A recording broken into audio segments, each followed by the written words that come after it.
Konflik AS Israel dengan Iran telah lewat 100 hari. Perang yang semula disebut Presiden Trump bisa berlangsung cepat, kini menjadi berlarut-larut dan sulit diprediksi. Negosiasi antara AS dan Iran juga mengalami kebuntuan.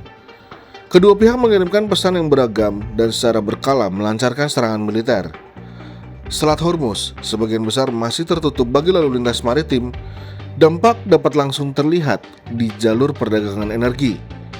Berdasarkan data pelacakan kapal, pada 28 Februari hingga 31 Mei, sekitar 607 kapal yang melintasi selat itu. Rata-ratanya, hampir 7 kapal per hari, jauh di bawah sekitar 100 kapal per hari sebelum perang. Penutupan Selat Hormuz membuat cadangan minyak global berkurang dengan cepat.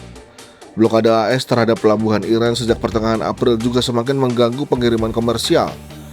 Kapal tanker yang tidak dapat keluar dari selat membuat jarak pelayaran menjadi lebih panjang, ketersediaan kapal di rute utama berkurang dan tarif angkutan barang naik. Pasar energi pun terguncang.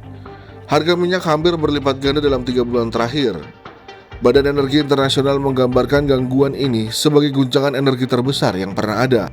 Sebelum perang, harga minyak Brent berada di sekitar $70 per barel. Setelah perang dimulai, harga menembus $100 per barel, sempat mendekati $120, lalu kini di sekitar $90 per barel. Kenaikan harga energi ini membuat sekitar 146 negara menaikkan harga bahan bakarnya.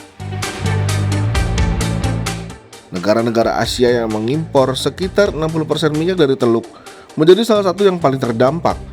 Misalnya Myanmar, tercatat kenaikan harga bensin hampir 90%.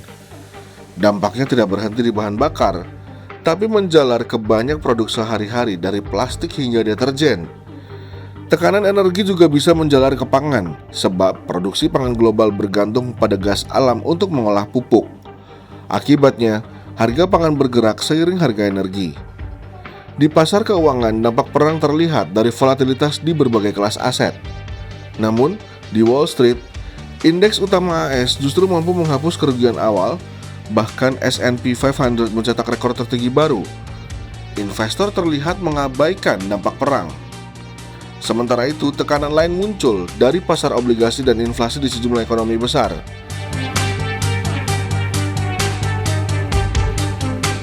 Apakah perang ini berpeluang berakhir dalam waktu dekat, atau justru masih akan berlangsung lama?